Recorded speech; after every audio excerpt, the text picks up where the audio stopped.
In today's lecture, we need to see that how the operating system manage the tasks, the multiple tasks actually that has been given. So that is actually done in two ways, either through the concurrency or parallelism. What we actually do in concurrency, you are actually managing the multiple tasks at a time by allocating them to the single core. While in parallelism, you execute those multiple tasks simultaneously by dividing them among the multiple cores of the CPU. But the parallel execution is actually based upon the two types, and those two types are the data parallelism and task parallelism. What you actually do in the data parallelism, the main data that needs to be allocated for that job to be done, you are dividing that into multiple subsets. Okay, but the condition over here is that the subsets should be of the same data, not the different one, and then these subsets are divided or allocated to the multiple cores of the CPU for execution. While in task parallelism, you are actually distributing that threads to the multiple cores. And as we discussed earlier, that threads are actually the single unit of execution of a process, and they are independent in nature. So then these threads are allocated to the multiple cores that will be performing the unique operation based upon that unit. So further, Amdahl's law proposed that the combination of the serial and parallel combination can give the further more speed to those applications and the system. So for that, he proposed the formula for computing the speed, as you can see it over here, where S is representing the serial portion and N is representing the process number of processing cores which your system would be having. Okay, so based upon that, you can compute the speed, which could either be less than equal to by putting all of the values that would be given to you, or in the in the parallel computation based course and execution management of tasks as well. Okay, so further, if you want to see the simple, you need to place the values. You can see the slides for that. That will be more better to just compute the values and just do an practice for that. Okay, moving further, this is really very important, the thread libraries.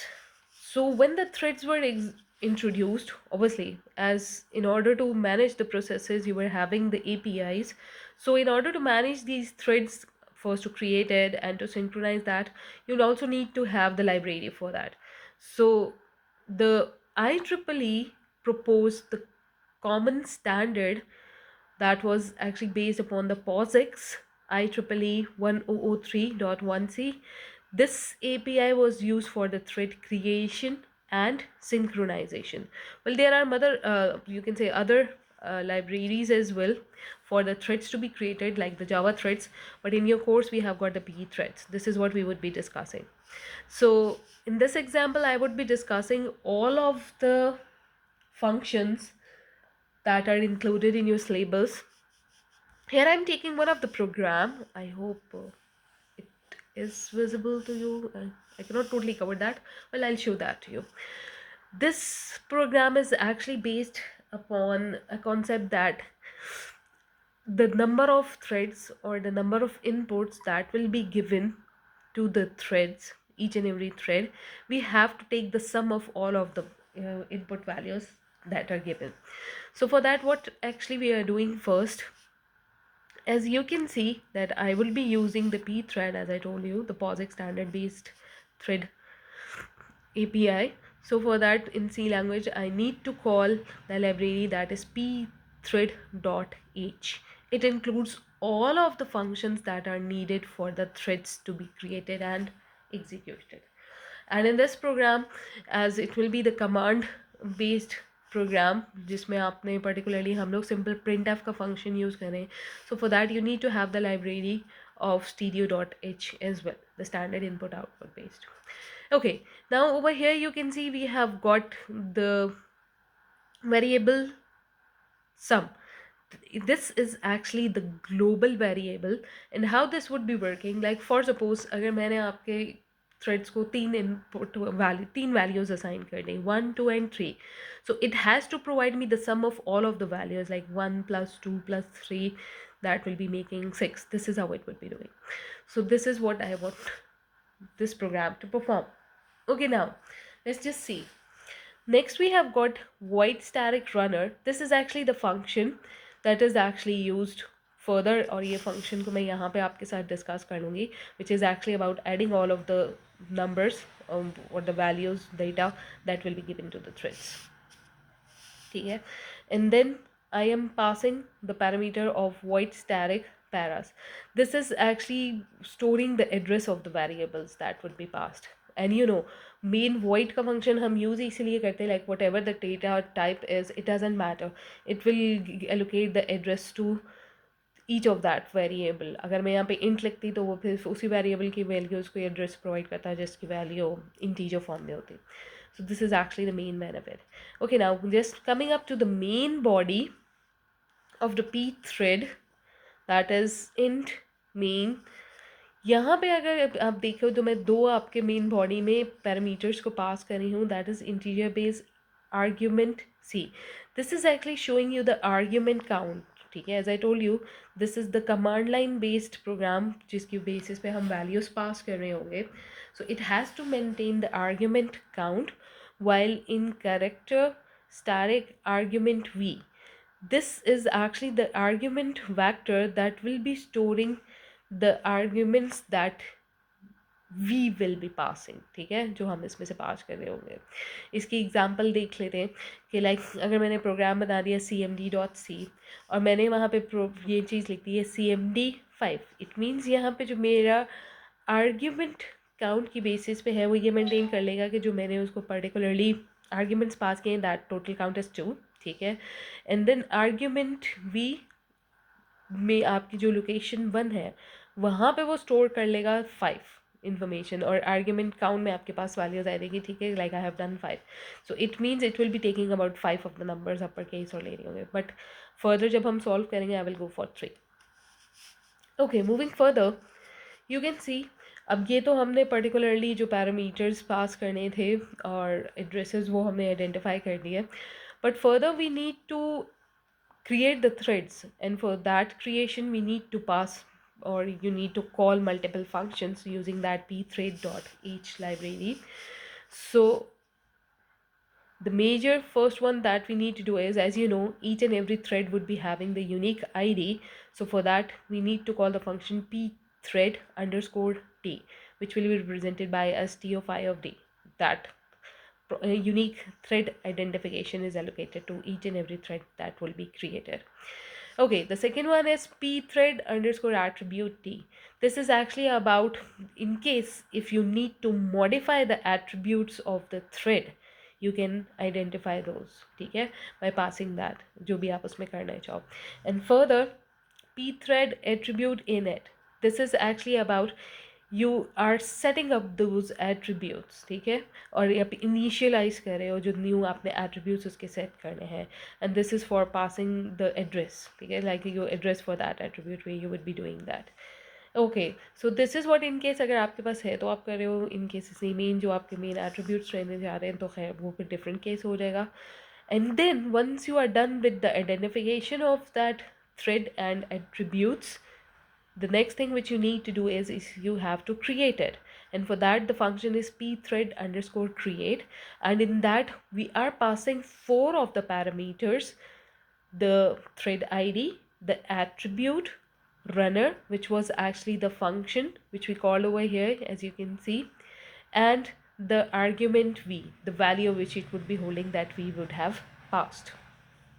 Okay, then यहाँ पे जो pthread underscore join के function को हम देखें, यहाँ पे join का फंक्शन आपका इस बेसिस पे यूज़ हो रहा है कि like in case if you have created main thread main, ठीक है, मल्टी थ्रेडिंग कॉन्टेक्स्ट से अगर आप देख लें कि आपके पास एक पेरेंट थ्रेड है और उसने फर्दर चाइल्ड थ्रेड्स क्रिएट किए हैं that would be doing the task based upon that.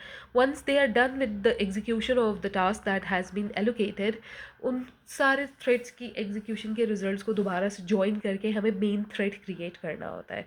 In that context we are actually using it, और ये ज्वाइन का ऑपरेशन तभी परफॉर्म होगा जब आपके सारे के सारे थ्रेड्स एग्जीक्यूट हो जाते हैं.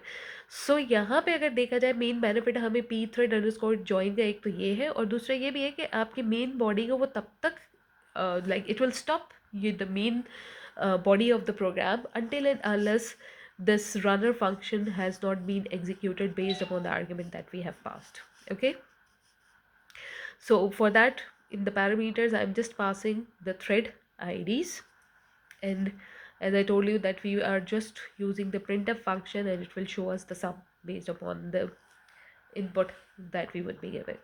Or coming up to the main function, sorry, the function body, as I told you that void runner that we would be using. So यहाँ पे हमारे पास जब runner function में अगर आप देख सकते हो void static paras में I am passing that argument variable which was actually holding the value of 5 stored in it. और जैसे ही वहाँ पे होगा, जैसे 5 की वैल्यू स्टोर की थी, just to make it easy I am using just consider it to be कि मैंने कमांड लाइन में 5 नहीं 3 की वैल्यू लिखी है, ठीक है, एंड दैट इज, तो यहाँ पे अगर मैंने 3 की यहाँ पे आपके पास की होती, so instead of 5 that would be 3, just suppose that, ठीक है. सो इन दैट केस मैं यहाँ पे 3 पास करता. ओके, देन अब होता क्या कि जब ये वैल्यू पास होती है that was actually into the form of string, as you know that, so we need to convert that into an integer. सो यहाँ पे हम लोग मेन यही करेंगे, इंटीजर के वेरिएबल को कॉल करके, and we are converting that string which was actually 5 into an integer, and then this is actually the argument where we are doing.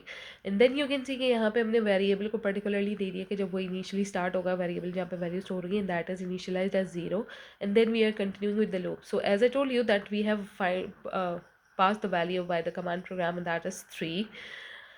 So when it will start executing, at that time initially उसकी value थी 0. You know how actually the loop is executed. So जब वो एक बार के लिए execute हुआ, the value of 1 has been passed void, and 0 plus 1 would be 1.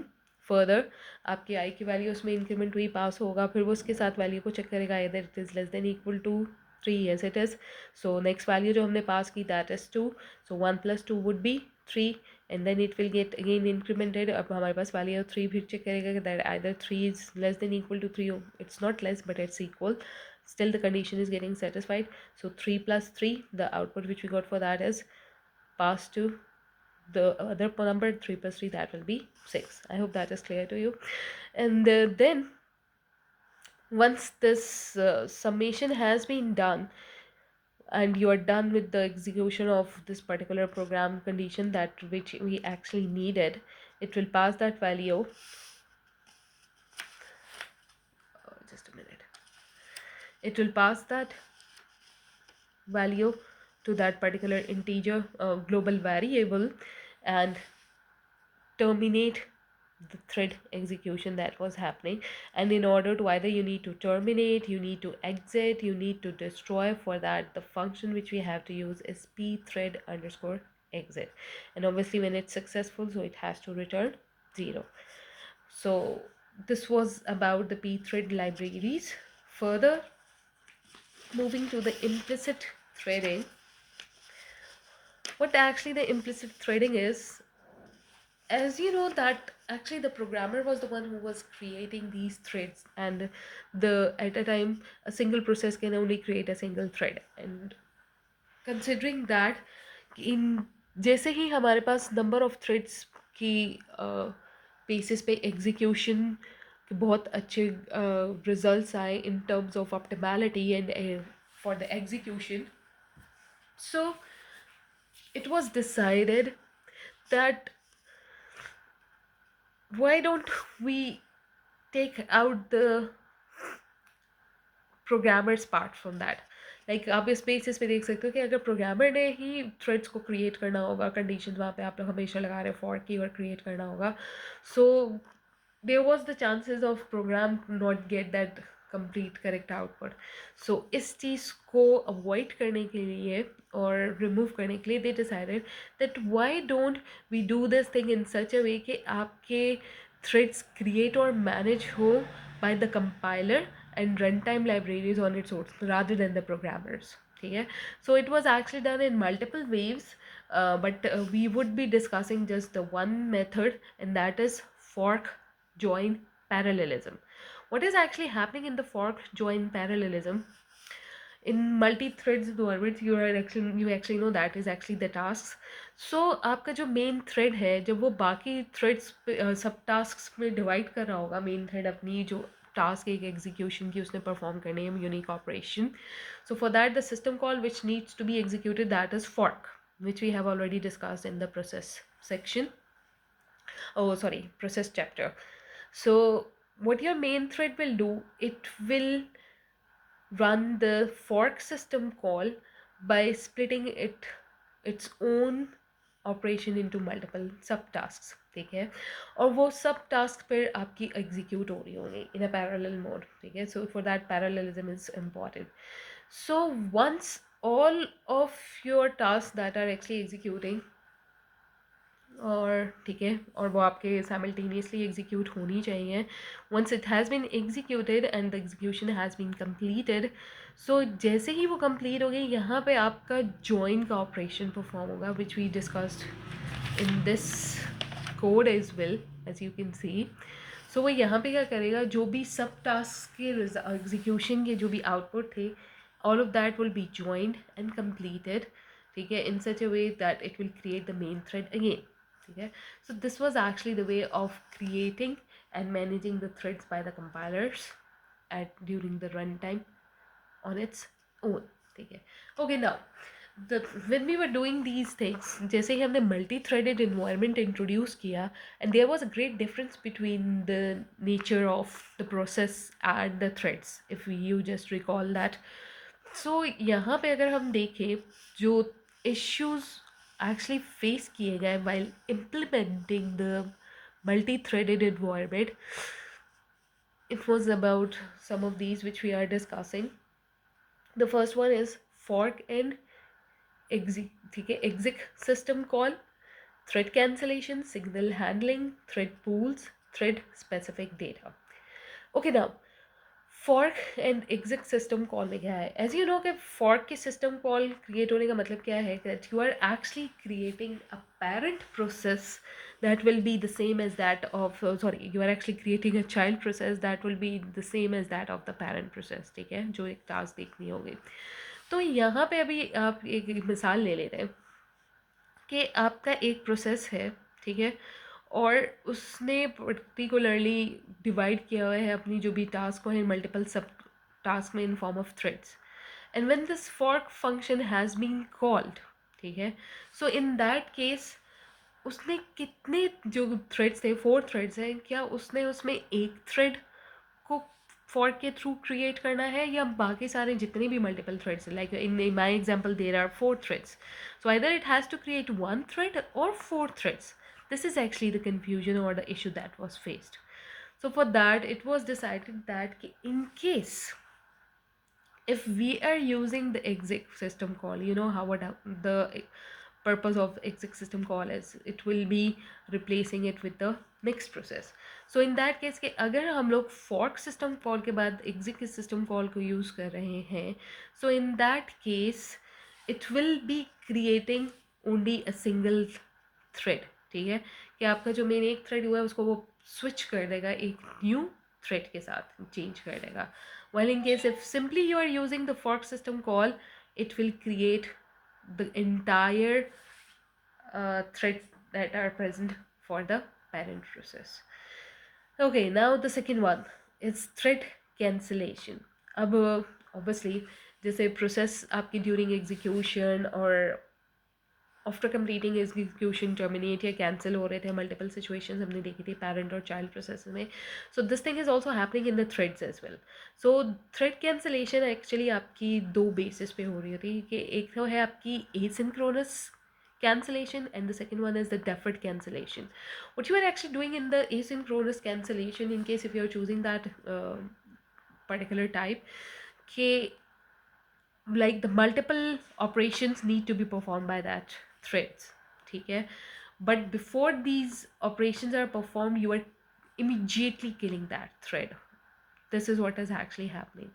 So the other type is actually the deferred cancellation. What you actually do in that, you are actually giving the authority to the thread on its own, that first of all it will complete all of the operations that it needs to perform and then it will get terminated on its own. So इस issues की basis पे ये देखा गया कि क्या choose किया जाए. So the better one was the deferred cancellation. Then we have got the third one, that is signal handling. And you know about the signal handling, it's actually about sending the notifications from one process to another process, and for that the signals were actually generated. So the same thing is happening over here, that notifications are being sent from one thread to another thread. अब यहाँ पे issue ये हुआ कि actually तो मेरे आपके processes ही हैं जो कि कम्युनिकेट कर रहे होते हैं ना. Like there is a process P1 who has to send the message or notification to process P2, and in order to do the execution of that process P2, it's divided into multiple unique subtasks or the threads. अब यहाँ पे issue ये है create होता है कि जो भी नोटिफिकेशन प्रोसेस P1 ने पास की है प्रोसेस P2 को, वो किस थ्रेड को एलोकेट की जाए. This was actually the issue that was faced during the multi-threading. Okay, then we have got the fourth one, which is thread pools. आपको याद होगा जब हमने इंट्रोडक्शन डिस्कस किया था about the threads, in that we just saw the web server based architecture as well. When the client was sending any of the request to the server, it was creating a thread, और वो thread responsible था उस request को entertain करने के लिए. अब यहाँ पे सिचुएशन ये आई, और इशू आप कह सकते हो कि ये आया कि like for suppose there is one of the web server, और उसको एट अ टाइम थाउजेंड्स नहीं, लाख की एग्जाम्पल ले ले रहे हैं हम लोग. Like lakh of the like 1 lakh of the clients have send the request to that particular web server to get connected to. तो आपके वेब सर्वर को फिर इस सिचुएशन में अराउंड 1 लाख थ्रेड्स ही क्रिएट करने पड़ेंगे, and that is quite burden on the web server. This was the actually issue happening within the thread pools. और secondly ये चीज़ है कि in case if we are using this thread pool architecture within the web servers, we don't actually know that आपके web server को like हम एक specific number identify नहीं कर सकते maximum that how many thread it needs to create. We are totally unaware about that. ठीक है, सो इस बेसिस पे आपको स्पेस और ये सारी चीज़ों को बहुत देखना पड़ता है. This was the fourth issue. And the fifth one is the thread specific data. Okay, अगर आपको मेन याद लाइक मैं रिकॉल करवा देती हूँ दोबारा से, that we just saw that the data was globally shared among the threads. There was no such way कि एक थ्रेड दूसरे थ्रेड को मैसेज पास करेगा and then they would be sharing it. Code, I hope you remember the code and data, these were shared among all of the threads of the processes.